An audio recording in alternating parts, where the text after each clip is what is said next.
What's good? What's good? It's the Hood Mystic representing the www.hoodmystic.com. And yeah, it's really happening, man. Give me 1 second though. I gotta do something.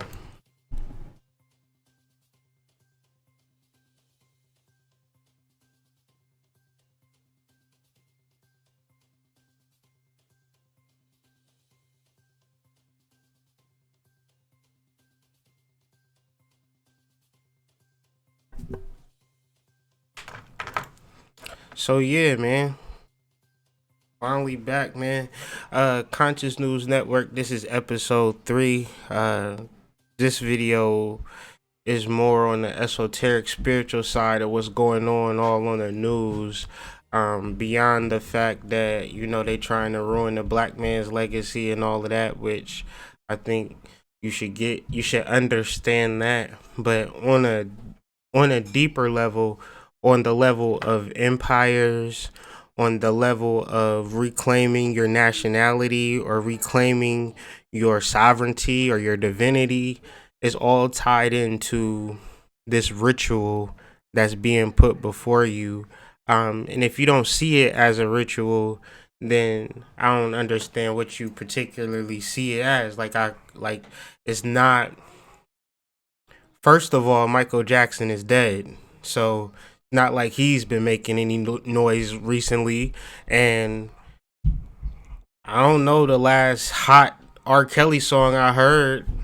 Um, like the '90s, really, like the hot shit. You know what I'm saying? Like his legacy has already been destroyed for the past 10 years, and his reputation destroyed for the past 10, 15 years. So why is this happening? It's not like R. Kelly is riding around, in the streets abducting girls, and not saying that in jest, but there's over 60,000 or more melanated women going missing.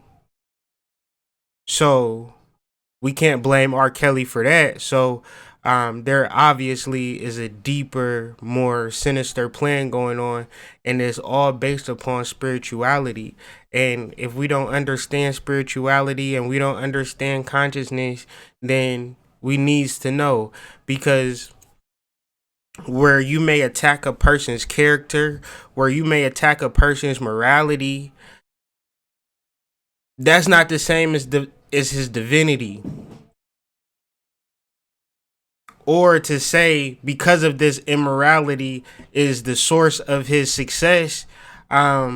You're talking about people who are child stars and people who literally created melodies and harmonies and variations and syncopations that were out of this world.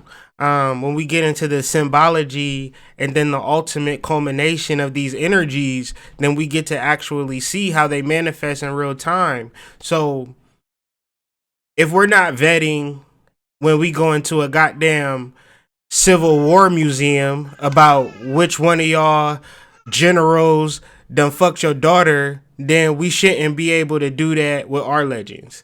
And I'm not speaking on like Lil Zane or Keek the Sneak, or no disrespect to them, but I'm talking about legends, gods, or people who could create things that I can't create.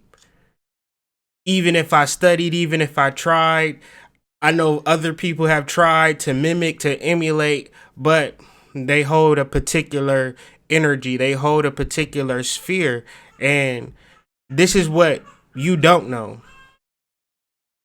Because once you present yourself as a celestial being, once you present yourself as a god, what the world tends to do is give you all of the rope you need to hang yourself. They want to give you all of the fame. They want to give you all of the imaginary money. They want to give you the biggest house on the block. They want to invite you to every fucking award show. Sing and dance for us. Do that old tune that you did in 1975. Oh, I love that shit. But when it speaks to their divinity, when it speaks to their ability to tap in, you hear crickets. So today, We're gonna wake the fucking crickets up. And make more noise than the crickets tonight. The first thing that we need to understand is Mercury. Now, Mercury is a Roman interpretation of a Greek interpretation of an Etruscan deity. I'm gonna repeat that. Mercury is an interpretation of a Roman interpretation of a Greek interpretation of an Etruscan interpretation. And who's to say who the fuck the Etruscans interpret it from? Because this energy is one of the energies that have ran traditional life. Throughout the Bible, you see seeds of Archangel Michael. But Archangel Michael is not particularly the thing that you want to focus on. That's just a symbol. It's just kind of like a alchemical code for a particular energy, which is Hermes, which is Mercury, which is Mercs. Now, Mercs is, I just want us to pay attention to the wings on the feet and then the MJJ logo, his production company logo. Just a little, I don't know, it's just a little comparison. Mercury was the messenger of the gods, meaning that if I wanted to talk to Venus right now, I couldn't talk to Venus right now because that's a planet. It really don't make no sense. Like, it's literally impossible for me to sit and commune with Venus, but maybe Venus got the answers for my problems. Then I would summons the energy of Mercury to help me understand the planet Venus. Or if I wanted to understand Pleiades, or if I wanted to understand dark matter, if I wanted to understand anything outside of fuck, sleep, and eat, then I would have to deal with this energy called Hermes. And how it relates to Michael Jackson is a deeper and dark. Well, let me just say this. If a person can sell out stadiums and things of that nature and have people pass out and faint, but when your ass walk into the supermarket, bitches, I'm sorry, people are clutching their purses. When you sing, people throwing tomatoes at you, telling you to get off the stage, you ruining their night. Then you gotta kind of understand the energy that a person like Michael Jackson might hold. Energy, though. And it's not like, oh, we're just gonna bestow this magical gift and ability upon you. No. This is a person who constantly worked at his craft. And certain symbolisms tie Michael Jackson, Hermes, and all of that. You can say it's Ishu. You can say it's a lot of things, but ultimately Hermes, or the Herm, you can look all of this stuff up. The Herm is a stone that is placed at the crossroads. And it was for merchants. It was for people to see like where to go or what to do. But then it was also the foundation for the church. It was one of the foundational members for the church. So all throughout history, there is a common thread of this particular energy called Mercury, called Hermes, called Ishu, Loki, the trickster figure, right? This energy is more tied into wealth and more tied into commerce and tied into trade and tied into empire building. The ironic thing is this is your energy. And this is kind of why when you study Mercury, you don't get none of this shit, right? You'll never get none of this shit. If you knew that Mercury was tied to your legacy, to your lineage, to your birthright. But then again, there are embodiments of Mercury that says, okay, I can't outright just say what it is, but I can do some songs. can make some music. And so when I first get in the game, they telling me to do this shit with my bros and do wop, and try to be Frankie Lyman and things of that nature. Then I go through a metamorphosis and I go through a catharsis, and this is kind of the same way as in how Jesus is born and there's this great birth and you have this great thing, and then he just disappears. Kind of like Michael Jackson in a sense, because for a majority of his career, he was literally fledgling at the bottom of the charts. Like he put out a lot of music, and even still, he has a lot of music out, but a lot of that shit you would never hear because it ain't really pop. It ain't like famous. But when he hit, he really hit. And there's certain themes that work with it when you really hit. The themes is like guidance. So with Thriller and Off the Wall was more of a project with Quincy Jones where he had that guidance, and them two albums alone, you can just cancel Christmas. But Thriller, when I say that this energy is tied into commerce, to legacy, to making real money, Thriller is the number one selling album of all time. Now, how impressive is this? You have to really put it in a context where niggas is dropping 28 CDs a day. Everybody drop a CD. I drop a CD. Your mama putting out a CD next week, But it would never be the number one CD of all time. So many CDs. So it's a clear embodiment of Mercury, and Mercury being that ancestral link to how we can really raise up. Now, I've been talking about this stuff for a long, long time. So if I sound like I ain't new to this, it's because we not. But it's good to know how it all ties in when you constantly studying. Now, when it comes to magical systems that truly work, that really wake you up, that don't fuck around, that really enlightens you, that really takes you to the next level, there has been no system that has worked for me as well as Enochian magic. If you're not aware of what Enochian magic is, then I understand. Because I wasn't aware of Enochian magic myself. Only in the dream world where I was given a word or a name of Omlo, Omlo. And it was an Enochian phrase of the goddess. And I found this ironic because I was literally knee deep into the goddess shit. And so I was like, let me look and see what this Enochian magic is really about, because it's coming to me in my dreams now.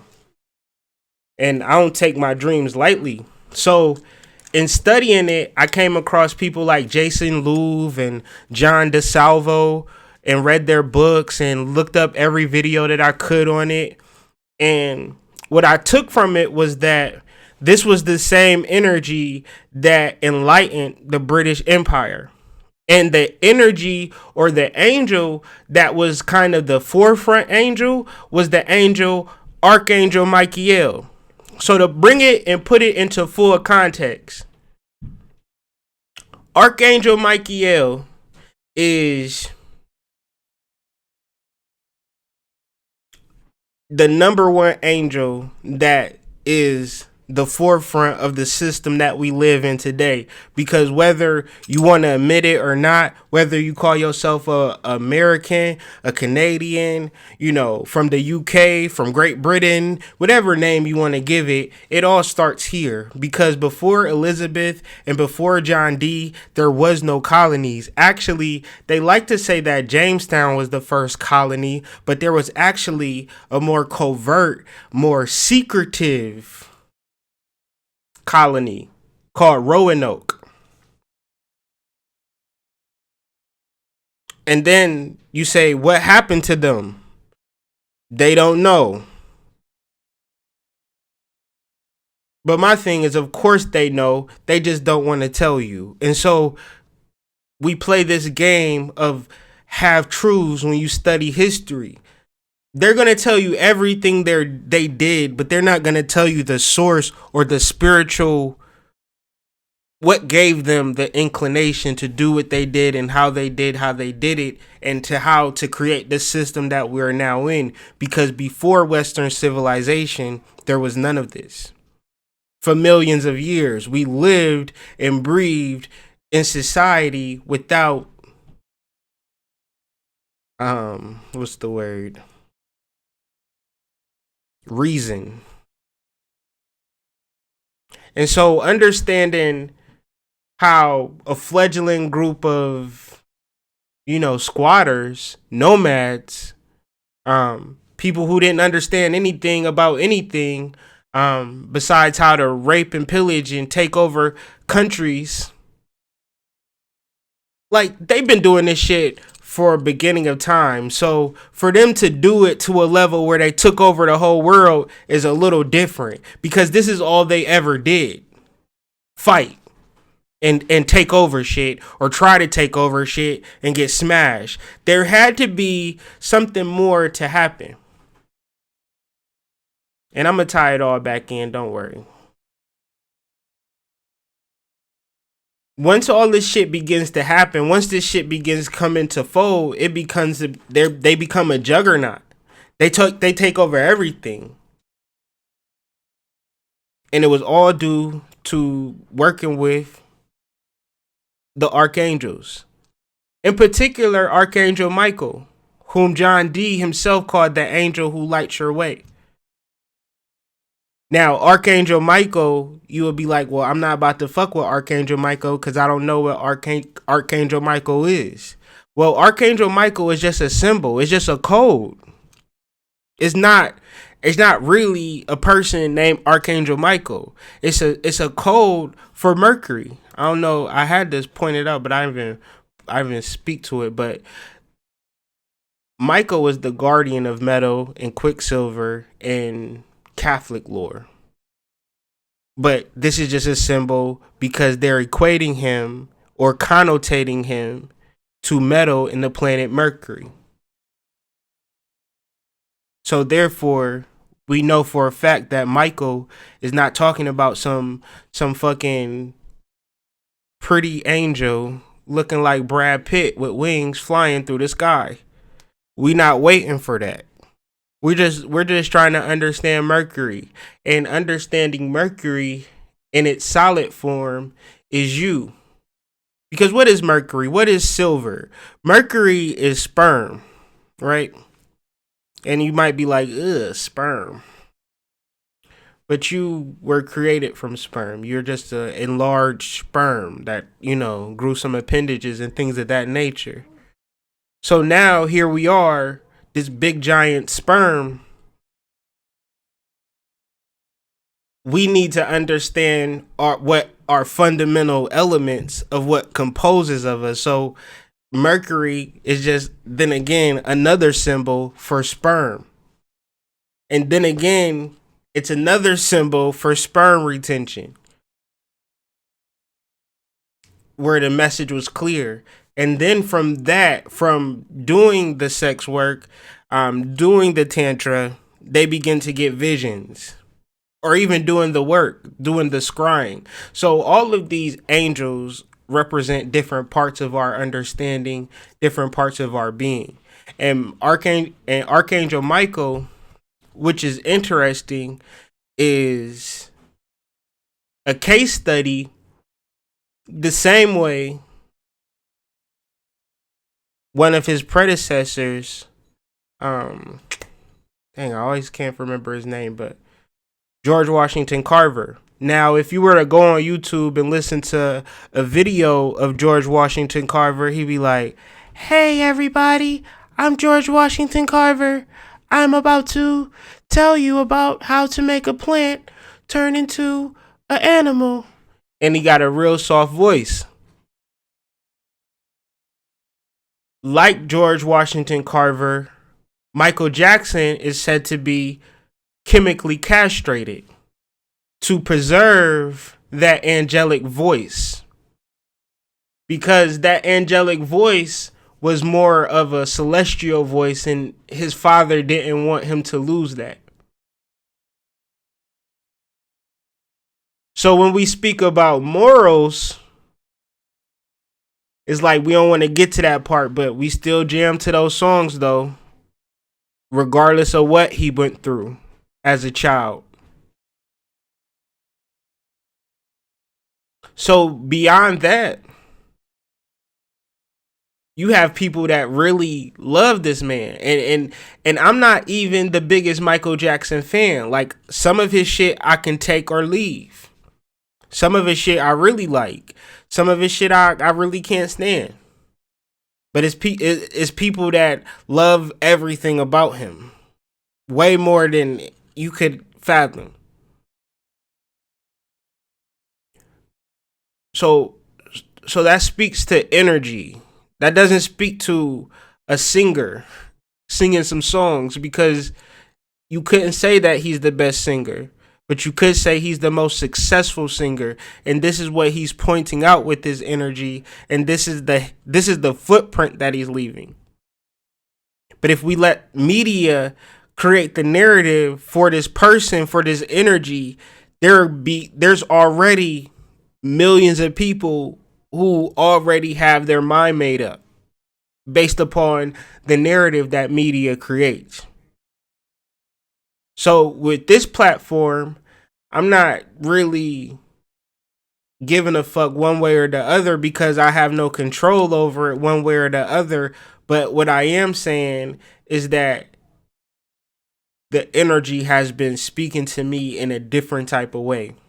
And it's been speaking to me in a way of learning who my soul tribe is, learning how to assert myself in commerce, and presenting opportunities that I need to take advantage of.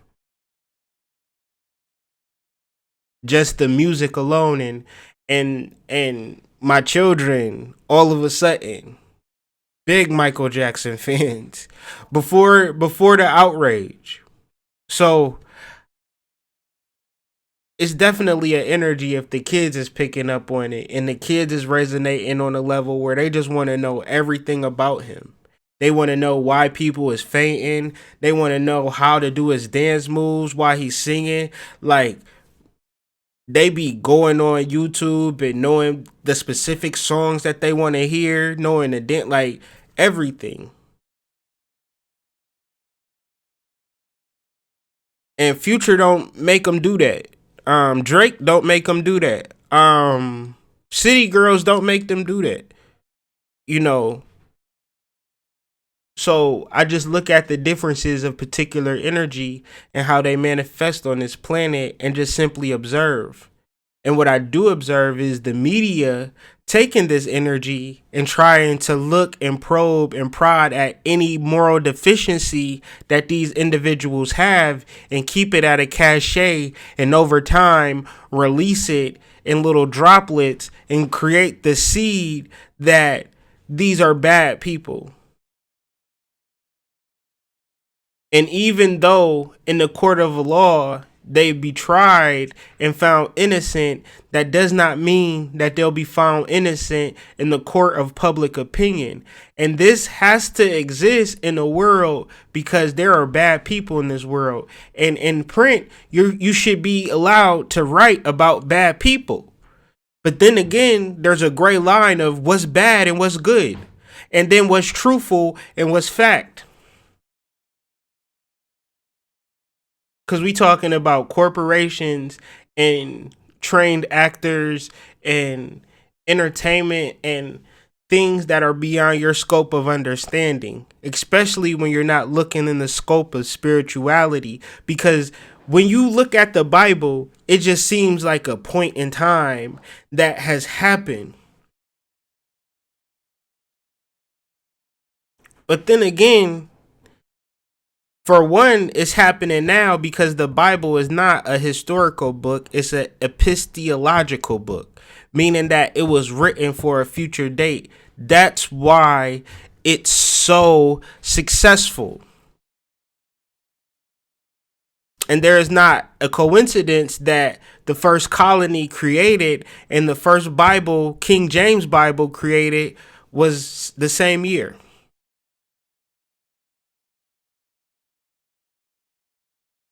So here we are in a space and time where we could read what's being presented to us and think that the past is the past, or we could really take from shit that's been written down and be like, oh shit, it's real. And it's happening right before your eyes. And what does it cause you to do? What does it make you want to do? It don't really make you cause you to do anything. It just make you want to look at things a little differently. Because even if you scream, shout, talk about who's innocent and who's guilty and how bad you feel for them and whatever, then people don't they don't care about you in a sense, one way or the other. Like, you begin to worry about yourself, and then worrying about yourself, having a particular relationship with yourself, then things begin to work out. What's happening is that people who have no relationship with themselves are letting other people's relationships and things of that nature affect them, and now you look like an idiot. Now you're on TV screaming and shouting and doing all of this stuff, but it's not anything or anybody's fault but your own. And so when you get on TV and you start blaming people, then you really look worse. The moment that you take accountability, the moment that you accept where you are at whatever moment, whatever decisions that you made to put yourself in this particular situation, you begin to move forward. But it's just kind of sad that we don't see it, and that we don't take nothing serious. But then again, let them put up a statue of, anybody, and we ain't going to say shit because, we might not be a fan.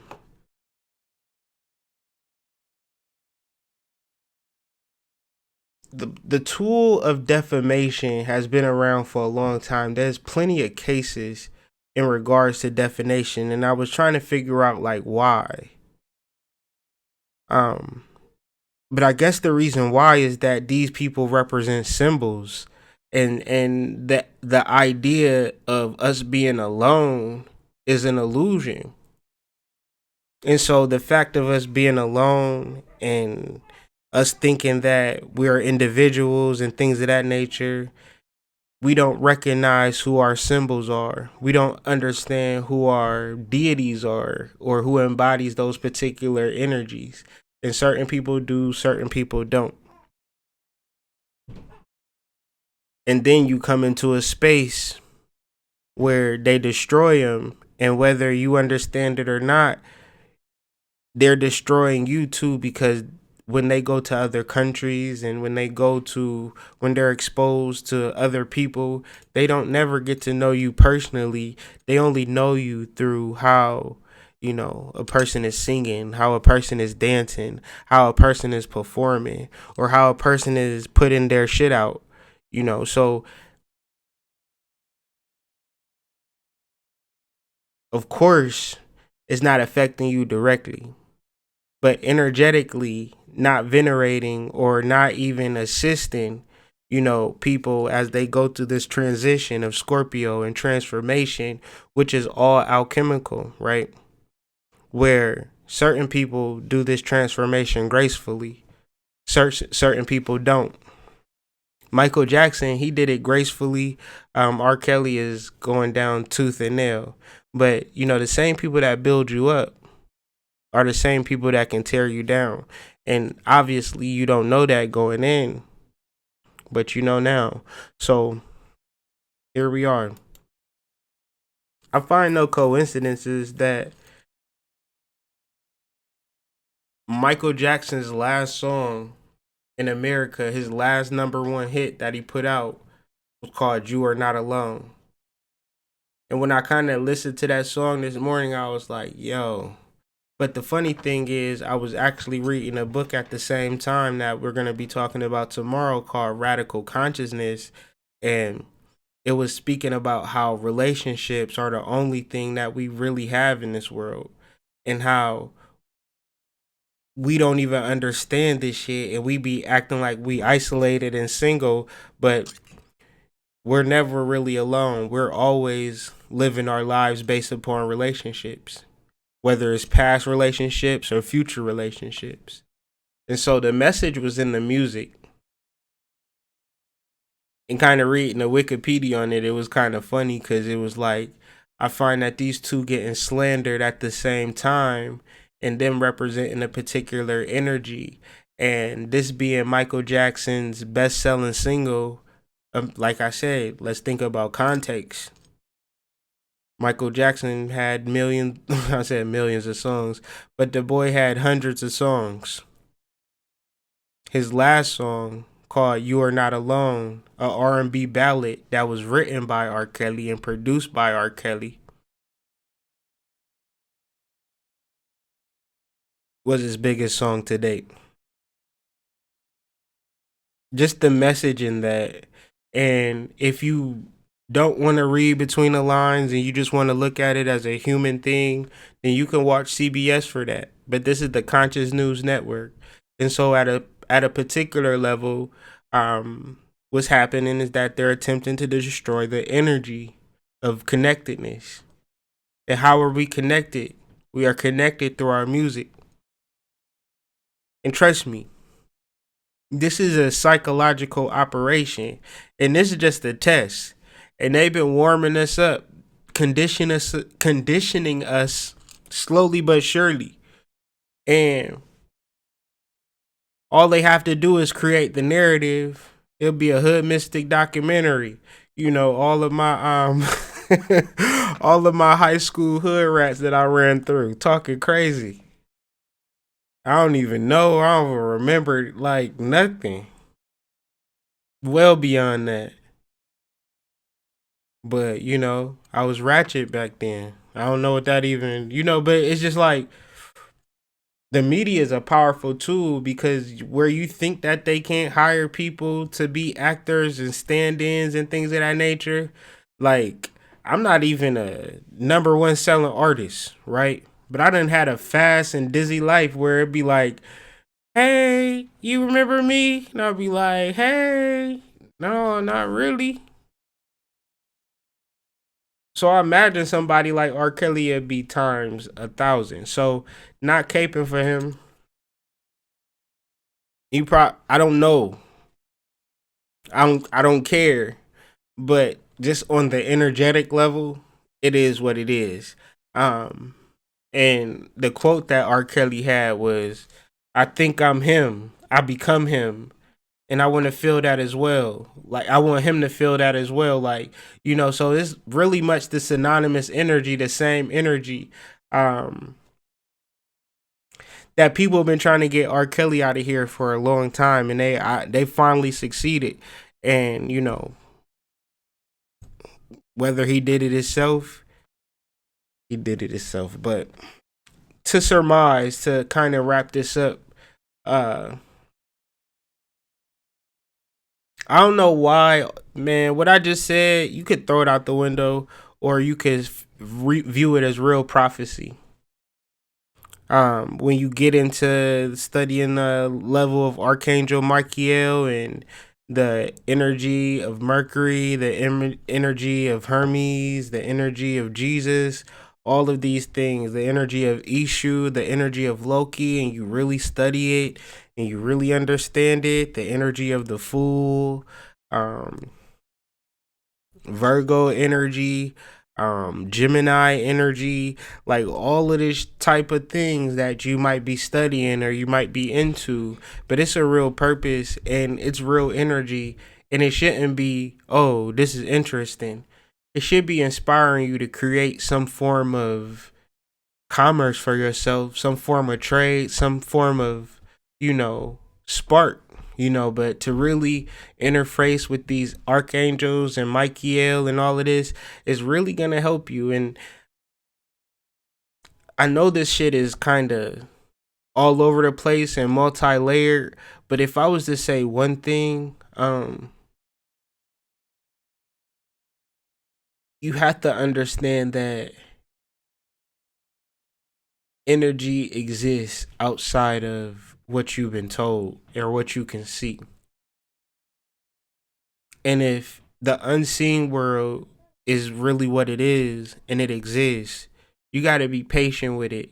And if you get little hints and you get little clues, you got to keep documenting it and keep working with it, because the more you work with the clues that you being revealed, the more it'll make sense to you.